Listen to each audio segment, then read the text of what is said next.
and welcome back to another video on must-haves under X amount of dollars. On this one we are raising the bar. The last two were under 25.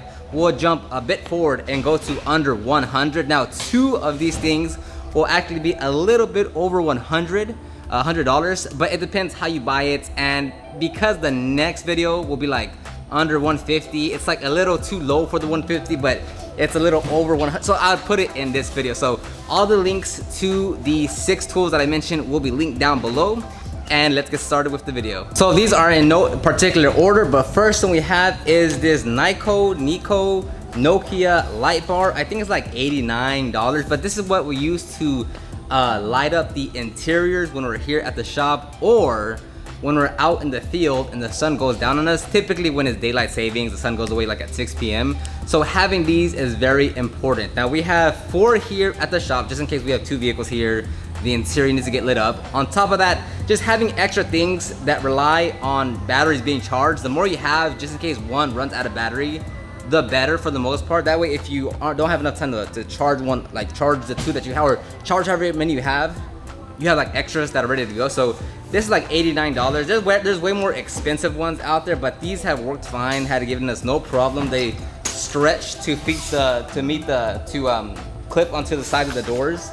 And we have 4 here at the shop and then 2 in the van because we use these a lot. And again, like, it's very difficult to light up an interior well in a shop setting. So it's either having this light bar or like a headlamp or like certain lights on to light up the interior. So this one, or these 6 actually, get used a lot. All right, next on the list that comes right at $99 is going to be our Easy Dry Pod.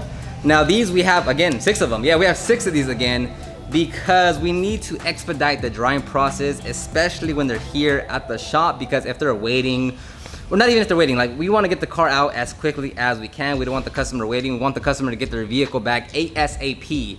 So we'll put these air movers down as soon as we're done with one seat so the drying process can start. And by the time we're done with the interior, all seats are dry. It is more difficult to dry the seats here in the shop versus when we're out in the field, just because when we're out in the field, obviously we're gonna be in the sunlight, we're gonna be in the heat. So that in itself already dries the interior, versus when we're here at the shop, we're in the shade, we have the fans running, so it's a lot cooler in this environment, so it's gonna take longer for the seats to dry. So that's why we have 4 of these, because we need to make sure that we have enough to immediately dry the seats. And we'll basically keep on adding more as we get more cars at the shop or a bigger shop, because we need to have these on like ready to go. Not ready to go, but we need to have enough just in case there's 2 cars here and they're all getting interior cleaning. All of them need to be dried immediately. So we have 4 here at the shop and then 2 in the van. There's different types of air movers. We just found this one. It's not the strongest, but at least it always shoots down in a 360 degree. We have another one where it's like, it's not directional, but it's like it shoots one way like a traditional air mover. And that one is way stronger, but you have to worry about like the positioning of it a lot more versus this one. Anywhere you put it, because it shoots 360, you can put it down anywhere and it's gonna do a good job drying the immediate area. All right, number 3 on the list is the one that goes over just a tad bit at $118, but that is the Real Works air hose reel. So this one is the reel and the air hose together. So at that point you just need to connect it. You need a few more attachments, I think, but it has the air hose and the reel itself. Now we have one here at the shop. Well, we have 2 different ones. We have the air hose, the one brand in the van, and then another brand at the shop. But the one in the shop, which is like a Cox, I have no idea. I think it's way more expensive than the one in the van, so I recommend getting the one in the van. We've actually burned some of the hoses, part of the hose, because it gets right next to the exhaust of the generator and it kind of heats it up a little bit and it kind of melts it.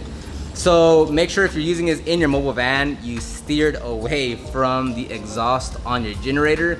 But other than that, for the price point, it's given us no problems for what it is, right? Like if you go to like a mechanic shop and you look at their setups, obviously those are like way better quality. But for what it is in our van, for that price point, it works great. You know how big of an advocator I am for putting things on reels. So if you have an air compressor, if you have enough space in your van, highly recommend it. And if you have it in your home garage or your shop, I'd also recommend it for that. It's a great reel for what it is. And again, if you do not have any, like if you don't have your vacuum, your air hose, your pressure washer, your vacuum, if you don't have any of that on a reel, even if you don't have an electrical reel, starting off with this is a good starting point. And next up we have the cordless drills. Now it's the drill itself. It doesn't come with, does it come with battery? I don't know. The one I looked at is just the drill itself. Anyways, the drill itself is $100, and we have 4 of these. So we use them very, very, very frequently because we are a very interior focused operations over here. So we use these all the time to agitate, to loosen the debris, and that's really about it. So there's not much to explain here. You can turn this into, you can put that the attachment to loosen up the debris, and then you can put your brush attachment to agitate the seats. I mean, since however many years, I mean, this has been like a staple in our interior cleaning.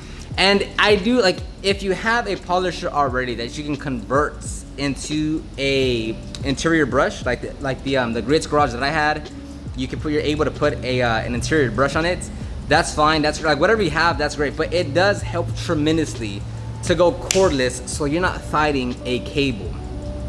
Like whenever we can turn off the generator sooner is better because we don't want that noise all the time. So like a different example, but with our, like when we're done using the generator, if we're gonna vacuum, we don't, I'm using this, we don't turn on the generator, pull out the vacuum hose, and then start vacuuming. We use our cordless vacuum to vacuum up the last bit of debris before we finish up the interior. So whenever you can turn off the generator, it's better. Or if you don't have a generator and you don't, like, and to also avoid using the customer's power, like running a cord all the way to the outlet, having a cordless drill helps out tremendously. So following up on that cordless drill, you're gonna need batteries. So at least the pack that we bought it from, it came with these little ones, which, you know, starting off it's fine, but these are very weak. They die out very, like, pretty quickly. So you need several ones, and or at least keep on recharging them when you're out in the field. Like when I only had these, I would take the charger with me.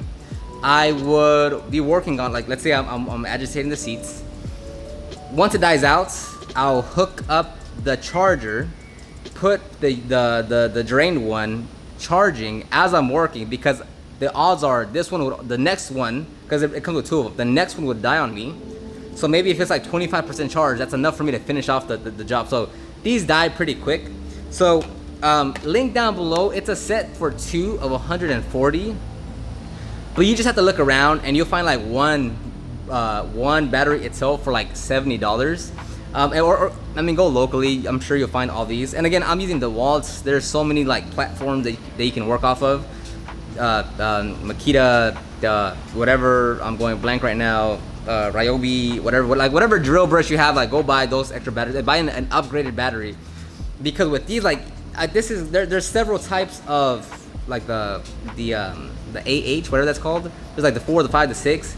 Even with this one, it's far better than the standard one that it comes. Like this one lasts way longer. It gives you battery indication right here, which is fully charged, which is nice because this one doesn't give you that. So at least at a minimum, purchase an upgraded one. That way you can take both of these, if you're buying that pack, take both of these plus an upgraded one, and you can start with this one. And if you need to get a more juice and to finish off a job, you can switch over to these. So with these, because we always bought the packet, we literally have about like, I think like 8 of these scattered across so many tools, because we have a lot of DeWalt, because we're gonna continue that line. And then on these upgraded ones, I think I wanna say we have like 4 or 6 of them. So, but they are expensive, which is why we don't have more. But they are very expensive, but they are worth the price for that longevity. So you can keep on work. Like it's the same concept of like the extractor, right? Like the bigger the battery, the more you can work without any interruptions. Like imagine if like you're halfway through the vehicle and this is starting to die out. So you have to go back to the van, switch it out, come back, get working. Oh, that one's dying again. Switch back to the one that's like a quarter charge. Versus this one can last you basically the whole interior. And last on the list here for number 6 is the 14 gallon rigid vacuum. Now for us, we upgraded the attachments. I think it's like another 40, 60 bucks. So that would increase the price, but we like just that vacuum in itself is, I think, $100. Now, as far as strength, like it's a stronger machine, it's a stronger vacuum compared to like that, to like the smaller units of the 4 rigid. I think by like a horsepower or something. But you do notice a difference. But another thing that has going for it is the size, meaning it's gonna take a lot longer for it to fill up, which is nice. Again, going back to the same thing with the extractor, with the batteries, like the fewer times you have to dump something out or go there and like, you know, refill it or dump it out is better because it's fewer interruptions. But is that like the best vacuum that there is? No. We also have a 16-gallon DeWalt vacuum, and it's not that much stronger because I don't think it is in terms of horsepower, but it's just the capacity that you're able to hold. We do want to upgrade. I'm getting too far into myself. Anyways, that one is $100. There's smaller ones, so if that's $100 and you're on a budget or you don't have the space, because in my HHR panel, I couldn't fit a full-size vacuum. Like, that's why I went with the Metro vacuum blow, because I had to get the smallest, most compact vacuum that I could find that would fit in my vehicle. So with that one, it's very bulky. I mean, we don't even carry that in the van. We keep it here at the shop.